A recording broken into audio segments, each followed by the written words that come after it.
ప్రతి ఇంటి వాళ్ళ గురించి పరిచయం ఉండాలి.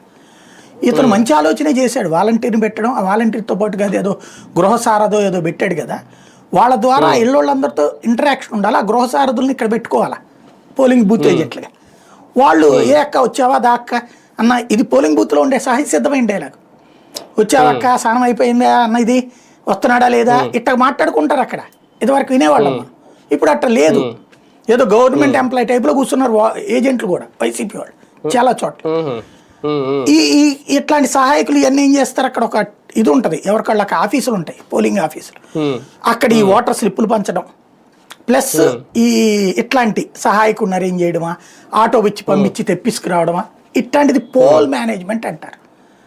అది వైసీపీ 70-80% ఈసారి చేయలే.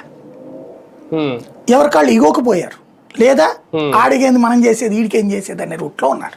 ఒకసారి వాళ్ళు క్రాస్ చెక్ చేసుకుంటే తెలుస్తుంది. అది గ్రౌండ్ లెవెల్లో నేను ఆ రోజున ఎలక్షన్స్ అప్పుడు అబ్జర్వ్ చేసిన సినారియో ఇది.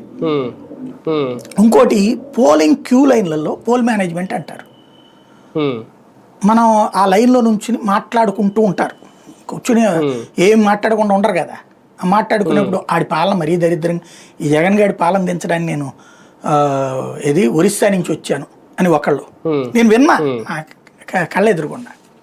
ఆ రోజున పాజిటివ్గా మాట్లాడినాడు ఒక్కళ్ళు లేడు ఆ క్యూ లైన్లో. అప్పుడే నాకు అర్థమైంది ఓడుతున్నారు అనేటట్టు. అంటే అదేంటి క్యూ, మనకి మిగతాదంతా ఒకటి పరీక్ష రాసే టైం అది. ఆ టైంలో మన మీద ఇంపాక్ట్ పడే తెలివితేటలు ప్రదర్శించారు. ఇక్కడ ఈ టీచర్లు వీళ్ళు ఉండేటప్పటికి సహాయకుడిని లేరు కదా, ఈ సహాయకుడు బదులుగా సహాయకుడిని రానిలే వీళ్ళు లోపలికి.